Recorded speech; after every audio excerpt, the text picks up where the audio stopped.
नमस्कार दोस्तों, स्वागत है आपका टिम्स अकेडमी में। दोस्तों, आज की इस वीडियो में हम बात करेंगे JOA IT 817 के एग्ज़ाम में पूछे गए कंप्यूटर नेटवर्क्स के कुछ क्वेश्चंस के बारे में।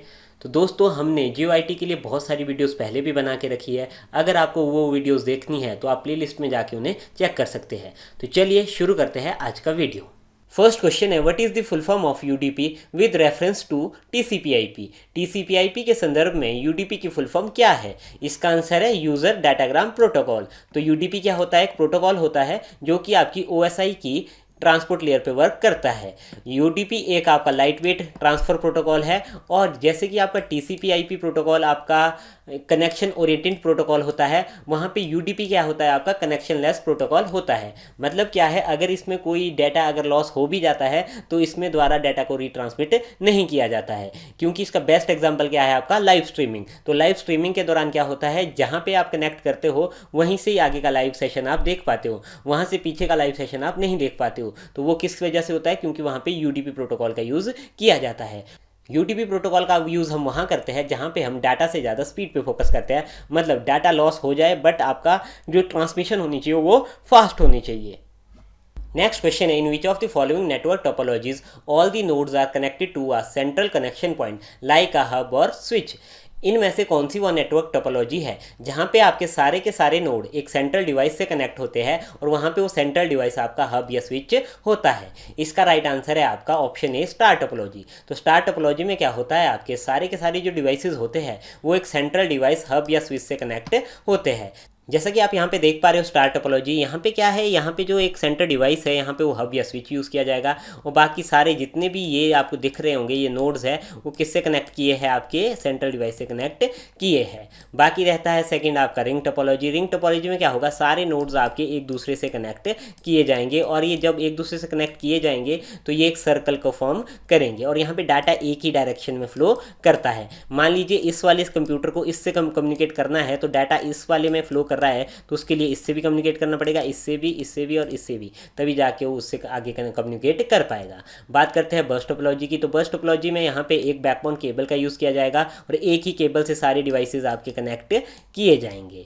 बात करते हैं ट्री टोपोलॉजी की। तो ट्री टोपोलॉजी में क्या होगा, आपका यहाँ पे एक ट्री टाइप का स्ट्रक्चर यहाँ पे बनेगा और आपके नोड्स आपके एक ट्री की तरह स्ट्रक्चर में आपके कनेक्ट किए जाएंगे।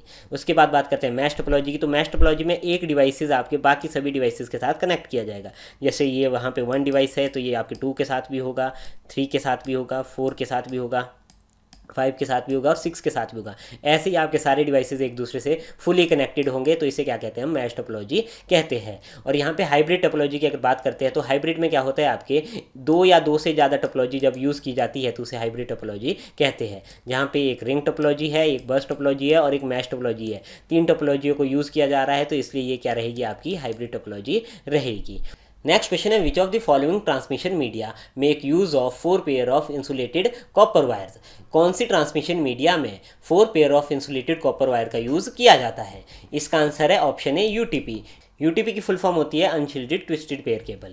यहाँ पे आप देख ही पा रहे होंगे, एक यूटीपी केबल है, एक एसटीपी केबल है। ये दोनों आपकी ट्विस्टेड पेयर केबल के ही टाइप है। यूटीपी होती है unshielded twisted pair cable, STP होती है शील्डेड ट्विस्टेड पेयर केबल। और इन्हीं दोनों केबल्स में आपके 4 pair of insulated copper wire का यूज़ किया जाता है। 1, 2, 3 और 4। यूटीपी में भी आपकी 4 पेयर है और यहाँ पे एसटीपी में भी आपके 4 पेयर है। फ़र्क दोनों में सिर्फ इतना ही है कि यूटीपी में आपकी कोई शील्ड नहीं है, जैसे कि आप यहाँ पे देख रहे हो ना, एसटीपी पे यहाँ पे शील्ड का यूज़ किया जा रहा है इन तारों को सेफ रखने के लिए, बट यूटीपी में ऐसा कोई यहाँ पे शील्ड का यूज़ नहीं किया जा रहा। और दोनों में यही फ़र्क है कि यूटीपी आपकी सस्ती रहेगी और वहाँ पे एसटीपी क्या रहेगी? थोड़ी कॉस्टली रहेगी। क्यों? क्योंकि यहाँ पे ये शील्ड यूज़ की जा रही है, ये इतनी जल्दी ब्रेक नहीं करेगी, पर यूटीपी आपकी जल्दी ब्रेक कर जाएगी। नेक्स्ट क्वेश्चन है, which of the following internet services responsible for translation of domain names into corresponding IP address. इनमें से कौन सी वो इंटरनेट सर्विस है जो आपके डोमेन नेम को उसके कॉरस्पॉन्डिंग आईपी एड्रेस में ट्रांसलेट करने के लिए यूज़ की जाती है? इसका आंसर है ऑप्शन बी, डीएनएस। डीएनएस क्या होता है? आपका डोमेन नेम सिस्टम। देखो डोमेन्स क्या होते हैं आपके, जैसे कि google.com, domains.com, ये सारे के सारे क्या है आपके डोमेन है। तो अगर हमें कोई भी वेबसाइट चलानी होती है तो हम क्या लिखते हैं, डोमेन लिखते हैं। और वो डोमेन, बट आपके सर्वर को उस डोमेन के बारे में पता नहीं होता है, तो इसलिए यहाँ पे यूज़ किया जाता है आपका डीएनएस का यूज़ किया जाता है। तो डीएनएस क्या करता है, उस पर्टिकुलर डोमेन पे जो भी आईपी एड्रेस होता है उस पर हमारी रिक्वेस्ट भेजता है। जैसे कि ये हमारा आईपी एड्रेस था, तो हमारी रिक्वेस्ट यहाँ पे कहाँ पे गई, इस वाले आईपी एड्रेस पे गई, और हमें रिस्पॉन्ड कहाँ से मिला, इस वाले आईपी एड्रेस से हमें रिस्पॉन्ड मिला। तो हर एक डोमेन के साथ क्या किया जाता है, कुछ ना कुछ एक आईपी को एम्बेड किया जाता है, और ये कौन करता है, आपका डीएनएस करता है। डीएनएस की फुल फॉर्म क्या होती है, domain name system. Next question है, in which of the following networks the problem of hidden terminal arise. इनमें से कौन से नेटवर्क में हिडन टर्मिनल की प्रॉब्लम आती है। इसका राइट आंसर है ऑप्शन ए, वायरलेस नेटवर्क। तो वायरलेस नेटवर्क में हिडन टर्मिनल की प्रॉब्लम आती है। जैसे कि यहाँ आप एक इमेज देख पा रहे होंगे, यहाँ पे 3 नोड है, ए, बी और सी। तीनों की अपनी अपनी रेंज है। ये ए की रेंज है, जो आपको सर्कल दिख रहा है ये ए की रेंज है, और ये सी की रेंज है, ठीक है। और यहाँ पे बी की भी कुछ एक रेंज होगी, मान लीजिए इतने हद तक आपकी क्या है, बी की रेंज है। यहाँ पे क्या है, आपका जो बी है वो ए की रेंज में भी है और सी की रेंज में भी है, बट सी आपका ए की रेंज भी नहीं है और ए आपका सी की रेंज में नहीं है। ये दोनों एक दूसरे की रेंज से बाहर है। तो बट यहाँ पे बी दोनों की रेंज में है, तो हो सकता है आपका ए जब आपका बी को डाटा भेजे उसी टाइम पे सी भी आपका बी को डाटा भेजे। तो इस समय क्या होगा, यहाँ पे बी के नोड पे कंजेशन हो जाएगा, क्योंकि आपका दोनों डिवाइसेस एक टाइम पे ही डाटा भेज देंगे। तो इस यहाँ पे कौन सी प्रॉब्लम अकर होती है, आपके हिडन टर्मिनल की प्रॉब्लम अकर होती है, क्योंकि यहाँ पे ए को नहीं पता है कि यहाँ पे कोई सी डिवाइस भी है, और ना ही सी को पता है कि यहाँ पे कोई ए डिवाइस है। ये क्यों नहीं है, क्योंकि अगर आप देखोगे सी की जो रेंज है उससे बाहर है आपका ए, और ए की रेंज से बाहर क्या है, आपका सी है। तो इस करके यहाँ पे क्या रहेगा, ये एक दूसरे की रेंज से बाहर रहेंगे। तो इसलिए ए का जो हिडन टर्मिनल है वो सी रहेगा, और सी के लिए जो हिडन टर्मिनल रहेगा वो यहाँ पे ए रहेगा। नेक्स्ट क्वेश्चन है, what is the length in bits of an IPv6 address. IPv6 address की बिट्स की फॉर्म में कितनी लेंथ होती है। इसका राइट आंसर है ऑप्शन डी, 128 बिट। तो IPv6 की लेंथ कितनी होती है, 128 बिट होती है।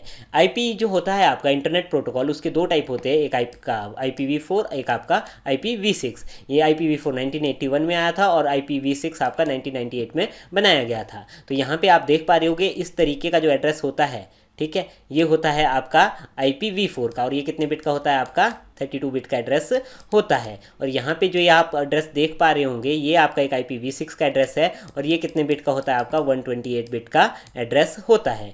ये होते हैं आपके दोनों लॉजिकल एड्रेस, और एक होता है आपका फिजिकल एड्रेस, जिसे हम क्या कहते हैं, MAC address, media access control address कहते हैं, जो कि हमारा फिजिकल एड्रेस होता है कंप्यूटर का, और वो कितने बिट का होता है, आपका 48 बिट का होता है। तो ध्यान रखना आप लोगों ने, मैक एड्रेस 48 बिट का होता है, और IPv4 आपका 32 बिट का होता है, और IPv6 आपका 128 बिट का होता है।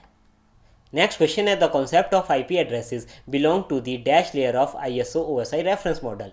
OSI रेफरेंस मॉडल के कौन सी लेयर पे IP एड्रेसेस का यूज़ किया जाता है। इसका राइट आंसर है ऑप्शन बी, नेटवर्क लेयर। तो IP एड्रेसेस का यूज़ नेटवर्क लेयर पे किया जाता है। यहाँ पे आप एक OSI मॉडल की इमेज देख पा रहे होंगे। यहाँ पे जो टॉप की 3 लेयर्स होती है वो सॉफ्टवेयर लेयर होती है, और लास्ट की 3 लेयर आपकी हार्डवेयर लेयर होती है। यहाँ की जो टॉप की 3 लेयर्स होती है वहाँ पे वेब ब्राउज़र का यूज़ किया जाता है, और यहाँ पे जो लास्ट की 3 लेयर होती है तो वहाँ पे नेटवर्क लेयर पे राउटर का यूज़, डाटा लिंक लेयर पे आपके स्विचेस का यूज़, और फिजिकल लेयर पे आपके NIC नेटवर्क इंटरफेस कार्ड और हब का यूज़ किया जाता है। अगर मैं बात करता हूँ यहाँ पे नेटवर्क लेयर की, अगर मैं बात करता हूँ तो ये क्या करता है, आपका रूटिंग प्रोवाइड करते हैं, और यहाँ पे क्या किया जाता है, IP एड्रेसेस का यूज़ किया जाता है। जो ट्रांसपोर्ट लेयर से जो सेगमेंट्स आते हैं वहाँ पे उनके साथ यहाँ पे एड्रेस ऐड किया जाता है, उनमें जो आपके सेंडर और रिसीवर का एड्रेस ऐड किया जाता है, और यहाँ पे क्या फॉर्म किया जाता है, पैकेट्स फॉर्म किए जाते हैं।